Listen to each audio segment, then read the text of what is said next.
A piece of Oregon's Highway 101 just broke off and fell into the Pacific Ocean. Not during a hurricane, not during an earthquake. On a calm morning, with no warning, the road simply gave way, and the ocean swallowed it whole. This is not a pothole problem.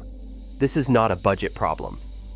What is happening right now along Oregon's 200-mile coastal highway is something engineers are calling almost impossible to stop. The Pacific Ocean is eating the ground beneath the road, and it has been for years. Quietly, relentlessly. And now it's winning. But here's what nobody is talking about. The sections that already collapsed, they're not the ones scientists are most afraid of. There are stretches of Highway 101 right now, stretches where thousands of people drive every single day, sitting on cliffs that have already lost most of their foundation. The road looks fine from above. Underneath, it's already gone. So the question isn't whether Oregon loses more of Highway 101 to the Pacific. The question is, how much is already too late to save? The Oregon Coast Highway has another name that locals use. They call it the People's Highway. When construction crews finished carving it into the cliffs and dunes of the Oregon coastline in the 1930s, it was considered one of the greatest engineering achievements in American history. Not because of its size, because of where it was built. Right on the edge of the continent, hugging some of the most dramatic, dangerous, and breathtaking coastline on Earth. For nearly a century, Highway 101 has been the backbone of coastal Oregon, all 200 miles of it. From the Columbia River in the north to the California border in the south, it threads through fishing towns, tourist villages, state parks, and communities where the highway isn't just the main road. It is the only road. Places like Gold Beach, Yakuts, Rockaway Beach, and Cannon Beach don't have alternate routes. They have Highway 101, and they have the Pacific Ocean. That's it. The economic reality is staggering. Oregon's coastal tourism generates $1.8 billion every single year, and virtually all of it moves on Highway 101. Fishing fleets depend on it to get their catch to market. Supply trucks depend on it to keep grocery stores stocked. Ambulances and fire departments depend on it to save lives. If Highway 101 closes, coastal Oregon doesn't slow down. It stops. And that's exactly what makes what's happening right now so terrifying. Because here is the cruel irony at the heart of this story. Highway 101 was built on the Oregon coast because of its beauty. Engineers in the 1930s followed the coastline as closely as possible, hugging the cliff edges, running the road right along the ocean's shoulder, because that's what made it spectacular. That's what made it the People's Highway. But that same decision, made 90 years ago, is exactly why the road is now in danger. They built it in the most beautiful place on the Oregon coast. They also built it in the most vulnerable. For decades, the warning signs were easy to dismiss. A small slide here, a cracked guardrail there. Emergency crews would show up, patch the damage, and move on. State transportation officials would file the reports and move on. Drivers would slow down briefly and move on. Nobody wanted to ask the harder question underneath all those patches and quick fixes. What if the damage isn't something you can patch? What if every repair is just buying a little more time before the ocean collects what it's owed? The cracks were never the problem. They were just the coast's way of sending a warning that almost everyone chose to ignore. Most people picture coastal erosion as something slow, something gradual, a process measured in centuries, not years, something so patient and so incremental that entire generations could live and die on a coastline before noticing any meaningful change. That picture is wrong. And along Oregon's Highway 101, it is dangerously wrong. Here is what is actually happening. Pacific waves don't just wash over the beach and retreat. They slam into the base of coastal cliffs with thousands of pounds of force per square foot, carving out the rock and soil from underneath. The cliff face above stays standing for a while, held up by nothing but its own weight. until one day, it doesn't. It collapses in slabs, sometimes slowly, sometimes all at once. And whatever was sitting on top of that cliff, a guardrail, a shoulder, a lane of highway, goes with it. Oregon's most vulnerable coastline sections are losing ground at rates of 1 to 6 feet every single year. Not every decade, every year. At Gold Beach, at Cape Perpetua, at Brookings, the measurements taken by state geologists show retreat rates that have doubled in the last 15 years alone. What was considered a stable bluff in 2005 is now classified as an active collapse zone. The arrival of El Niño conditions has made everything significantly worse. When El Niño takes hold in the Pacific, sea surface temperatures rise, storm tracks shift southward, and the swells that hit the Oregon coast become larger, more powerful, and more frequent. The winter of 2024 delivered wave energy readings that broke monitoring records at multiple points along the 101 corridor. Emergency crews responded to cliff failures and road damage at more than a dozen locations between December and February alone, with repair costs running into the tens of millions of dollars in a single season. But the detail that keeps coastal geologists up at night isn't the sections that have already collapsed. It's the sections that are still standing. USGS survey data reveals what engineers are privately calling ghost infrastructure. Stretches of Highway 101 where the road surface looks completely intact from above, but the bluff supporting it has already lost 60 to 70% of its original base. The road isn't sitting on solid ground, it's sitting on what's left of solid ground. And what's left is disappearing faster than the repair budgets can follow. The erosion is not happening evenly, and it is not happening slowly. It is accelerating. It is targeting the weakest points in the corridor with a consistency that looks almost deliberate. And in several locations along Highway 101, engineers already know the outcome. They just don't know exactly when. To understand why Highway 101 is losing this fight, you have to understand what changed. Because the Oregon coast has always had waves. It has always had storms. It has always had erosion.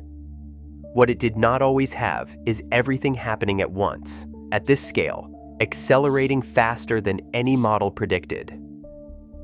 Start with sea level rise. NOAA's measurements along the Oregon coast show that sea levels are already meaningfully higher than they were 50 years ago, and projections estimate an additional 1 to 3 feet of rise by 2100. That number sounds manageable until you understand what even a few inches of additional sea level does to wave energy. Higher baseline water means waves strike cliff faces higher up, attacking rock and soil that was previously out of reach. The geometry of the coastline changes. The erosion zone moves upward, and suddenly, bluffs that were considered safely above the wave zone are not safe anymore. Then, there is the intensification of Pacific storm tracks. Research from Oregon State University confirms that the storm systems driving swells into the Oregon coast have shifted in ways that concentrate wave energy directly onto the most vulnerable stretches of the 101 corridor.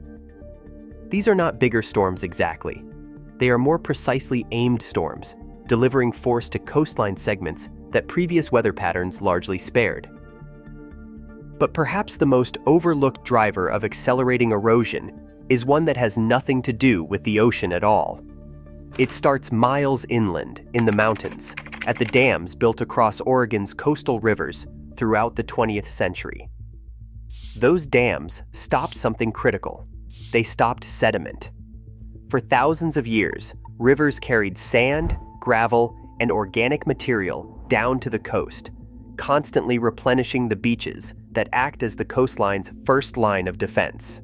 Healthy beaches absorb wave energy before it ever reaches a cliff face, but sediment-starved beaches, stripped of their natural supply by upstream dams, grow thin and retreat. And when the beach disappears, the waves arrive directly at the cliff with nothing in between. Scientists at Oregon State and the USGS are now conducting real-time LiDAR surveys of coastal bluffs, using laser measurement technology to track retreat down to the centimeter. What they are finding is alarming. Sections of coastline previously rated as stable have entered a rapid retreat phase within the last decade. The feedback loop is now fully active. Erosion removes the beach. Waves hit the cliff collapses. The road loses its foundation. And the cycle accelerates with each passing winter season. The science is not predicting a future crisis. It is documenting a present one, in centimeters per month, along the exact route of Highway 101. Pull up a map of the Oregon coast and look at the towns sitting along Highway 101. Gold Beach, Rockaway Beach, Yuck Hats, Brookings, Pacific City. These are not bedroom communities with easy access to major highways. These are isolated coastal towns where Highway 101 is not the most convenient route. It is the only route. There is no backup. There is no detour. When the road closes, the town closes with it. For the people who live there, this is not an abstract infrastructure problem. It is a daily reality with a countdown clock attached to it. Business owners who built their livelihoods on coastal tourism watch erosion reports the way farmers watch weather forecasts. Fishermen who need to move their catch to market before it spoils know exactly which sections of 101 are one bad storm away from closure. Families who have watched their neighbors' properties crack and slide toward the ocean are not waiting for scientists to confirm what they can already see from their front porches. The emergency services situation is particularly severe. Ambulances, fire trucks, and supply vehicles serving these communities have no alternative corridor. When sections of Highway 101 close for emergency repairs, response times in affected areas spike dramatically. In communities where the nearest hospital is already an hour away on a good day, that gap is not an inconvenience. It is a life or death calculation. Property markets along the highest risk erosion zones have already begun reflecting the reality that government agencies are still debating in meeting rooms.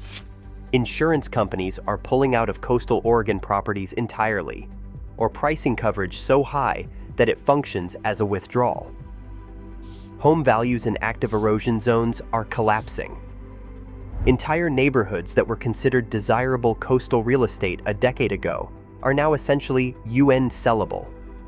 The communities along Highway 101 are not waiting for a disaster to arrive.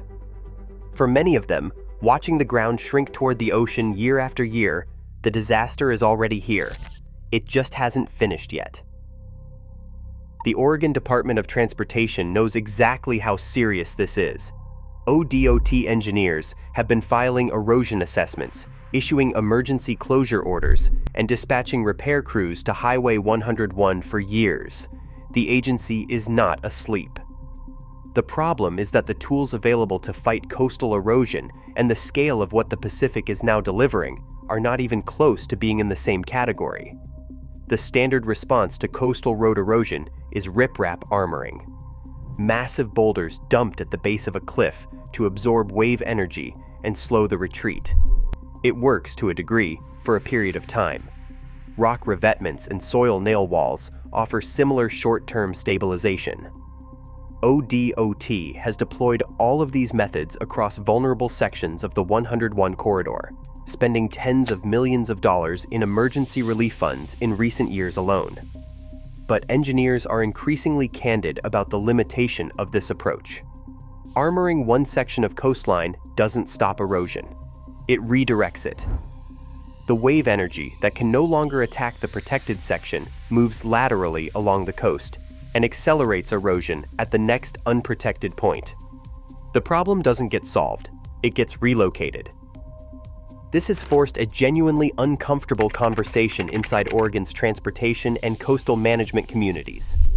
A growing number of engineers and planners are now arguing that managed retreat, physically relocating sections of Highway 101 inland, away from the cliff edge entirely, is the only solution that actually works long-term. Not armoring the coast, moving the road. The price tag for that kind of corridor realignment is enormous. Full inland relocation of the most vulnerable Highway 101 segments carries cost estimates exceeding $1 billion. Federal emergency relief funds and allocations from the Infrastructure Investment and Jobs Act provide some support, but the gap between available funding and the scale of what's needed remains vast. The brutal engineering truth that ODOT cannot publicly say but privately acknowledges is this: the ocean is moving faster than the budget, and in that race, the budget is losing. Oregon's Highway 101 is not a unique story. It just happens to be the one that's collapsing right now, visibly enough that nobody can look away. But from California to North Carolina, coastal highway managers are watching what is happening on the Oregon coast and recognizing something deeply uncomfortable. They are looking at their own future. California's Highway 1 has already experienced catastrophic cliff collapses that close the road for more than a year. North Carolina's NC-12, the only road connecting the Outer Banks to the mainland, is being swallowed by rising seas and chronic overwash with no realistic long-term engineering solution in sight. The pattern repeats up and down both American coastlines. The infrastructure was built when the ocean was more predictable. The ocean is no longer predictable. The American Society of Civil Engineers has consistently rated coastal road infrastructure among the most vulnerable categories in the national inventory. Climate projections model that by 2050, dozens of miles of coastal American highways will face either chronic flooding, active erosion collapse, or both. The question facing transportation planners nationwide is no longer whether to abandon some coastal roads. It is which ones, and in what order. The federal government's posture is shifting, slowly and reluctantly, away from a protect-everything approach toward a framework that accepts managed retreat as a legitimate and sometimes necessary policy outcome. That is a politically painful position to hold publicly, because it means telling communities that the government will not save their road. But the economic modeling supports it. The cost of perpetual armoring and emergency repair across all vulnerable coastal corridors vastly exceeds the cost of strategic relocation and managed transition. What Oregon decides to do with Highway 101 will not just determine the future of one scenic coastal route. It will establish the template that transportation agencies across the country are watching for. Because the same math, the same wave energy, the same retreating coastlines are coming for roads in every coastal state. Oregon just got there first. ODOT's long-term corridor study is now forcing the conversation that coastal Oregon communities have been dreading. Engineers have divided the 200-mile Highway 101 route into segments and are assessing each one against a brutal set of criteria. Can this section be defended? Can it be relocated? Or has the erosion already progressed to the point where neither option is economically justifiable? For several segments, the preliminary answers are not encouraging. The inland realignment option is real, and it is being actively studied.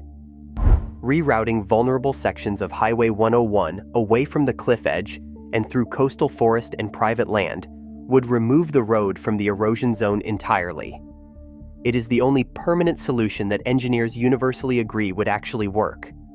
But it requires acquiring private land, cutting through protected forest buffers, and spending billions of dollars across a corridor that stretches for hundreds of miles. The funding secured so far covers emergency repairs and planning studies. It does not come close to covering realignment. Without that funding, the near-term outlook for specific sections of Highway 101 is stark. Coastal geologists identify several stretches near Gold Beach, Brookings, and sections of the Central Coast that face a high probability of closure within 5 years without immediate and substantial intervention. Not eventual closure. 5 years. The timeline is not a projection, it is a countdown. coastal communities themselves are divided on what they want the state to do. Some towns are pushing hard for full armoring and road protection at any cost, unwilling to accept any outcome that permanently alters the highway they depend on. Others, watching the math and the erosion rates, are beginning the painful process of accepting that managed retreat may be the only realistic path forward, and asking what that transition looks like for their communities. Oregon must answer one of the hardest questions in modern infrastructure policy. Spend billions to defend a road against an ocean that is growing stronger every decade. Or accept that the Pacific is reclaiming the coastline and start planning for what comes after Highway 101. Go back to that image of cracked asphalt tilting toward the ocean. The guardrail bent at an angle that makes no sense until you realize the ground beneath it has already gone. The sound of waves not from the beach below, but from directly underneath the road's surface. That image is not a worst-case scenario. It is a current condition at multiple points along Highway 101 right now, and it is going to become more common, not less. Highway 101 was built as a promise that human engineering could coexist with one of the most powerful natural forces on Earth, that you could lay asphalt along the edge of a continent and the continent would hold. For nearly a century, that promise mostly held. What is happening now is not the promise being broken by a single catastrophic event. It is the promise expiring, section by section, cliff face by cliff face, in the slow and relentless arithmetic of a rising ocean. The communities built around that promise, the fishing towns, the tourist villages, the families who chose the Oregon coast because of what Highway 101 made accessible, are not just losing a road. They are losing the geographic foundation their entire way of life was constructed on. That is not a transportation problem. That is a human crisis unfolding in one of the most beautiful places in America. But Highway 101 is also something larger than Oregon's problem. It is the preview. It is what happens when a century of coastal infrastructure meets a Pacific Ocean that has fundamentally changed the terms of engagement. Every coastal state in America has its own version of this road, its own communities sitting on its own eroding edge, watching its own version of this countdown. The ocean is not waiting for a policy decision. It is not waiting for a funding allocation. It is not waiting for the next election cycle or the next infrastructure bill. It moves on its own schedule, at its own pace, and right now, along the Oregon coast, that pace is accelerating. The only question left is whether we move with it or wait to be moved.